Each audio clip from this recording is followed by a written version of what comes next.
Tamil matrimony ஆடி offer. இப்ப membership எடுங்க, ஆடில ஃப்ரீயா யூஸ் பண்ணுங்க.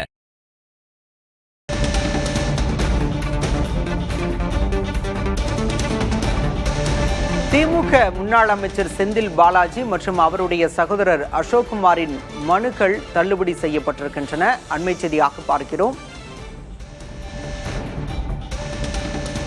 திமுக முன்னாள் அமைச்சர் செந்தில் பாலாஜி, சகோதரர் அசோக்குமார் ஆகியோரின் மனுக்கள் தள்ளுபடி செய்யப்பட்டிருக்கின்றன. விசாரணை என்ற பெயரில் தங்களை துன்புறுத்தக்கூடாது என தாக்கல் செய்த மனுக்கள் தற்போது தள்ளுபடி செய்யப்பட்டிருக்கின்றன. விவரங்களோடு செய்தியாளர் சுப்பையா இணைந்திருக்கிறார். சுப்பையா, மனுவின் விவரம். அதாவது முன்னாள் அமைச்சர் செந்தில் பாலாஜி மற்றும் அவர் சகோதரர் இருவரும் சென்னை உயர்நீதிமன்றத்தில் மனு ஒன்று தாக்கல் செய்திருந்தார்கள். அந்த மனுவில் ஏற்கனவே நாங்கள் முன்ஜாமீன் பெற்றுள்ளோம். இந்த நிலையில் வேறு வழக்குகளில் எங்களை காவல்துறையினர் துன்புறுத்த வாய்ப்புள்ளது என்று தெரிவித்திருந்தார்கள்.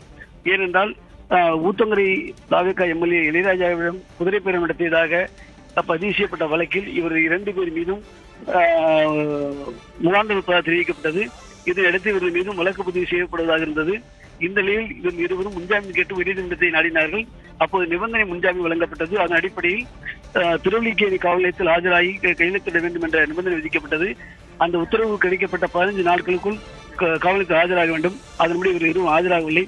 இந்த நிலையில் தான் இவர் உயர்நீதிமன்றத்தை மீண்டும் நாடி மனு தாக்கல் செய்தார்கள். இந்த மனுவானது உயர்நீதிமன்ற நீதிபதி இளந்திரை முன்பு விசாரணைக்கு வந்தது. அப்போது நீதிபதி மனுவில் 19 குற்றச்சாட்டுகளை சொல்லி உத்தரவு வருவதால் இதுக்கு விரிவான பதிவு தாக்கல் செய்ய அவகாசம் வேண்டும் என்று அரசு தரப்பில் கேட்டுள்ளனர். அதே நேரத்தில் செந்தில் பாலாஜி தரப்பிலும் ஆஜரான வழக்கறிஞர் குதிரை பேர வழக்கில் முன்ஜாமீன் பெற்ற தங்கள் வேறு வழக்குகளில் கைது செய்யப்படக்கூடும் என்று அஞ்சுவதால் வழக்கு விசாரணையில் எந்த விதமான இதுவும் நாங்கள் தலையிடவில்லை. அதே நேரத்தில் விசாரணைக்கு அழைத்து சட்டப்படி நோட்டீஸ் அனுப்ப வேண்டும் என்று கூறுவதாகவும் விசாரணை என்ற பெயரில் துன்புறுத்தக்கூடாது என்றும் கேட்டு வாதிடப்பட்டது.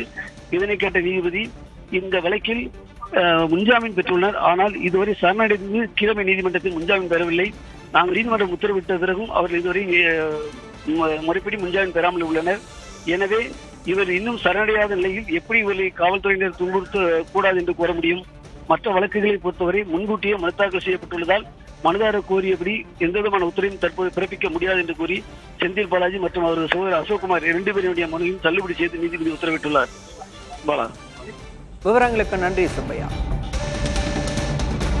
தமிழ் மேட்ரிமோனி ஆடி ஆஃபர். இப்ப மெம்பர்ஷிப் எடுங்க, ஆடில ஃப்ரீயா யூஸ் பண்ணுங்க.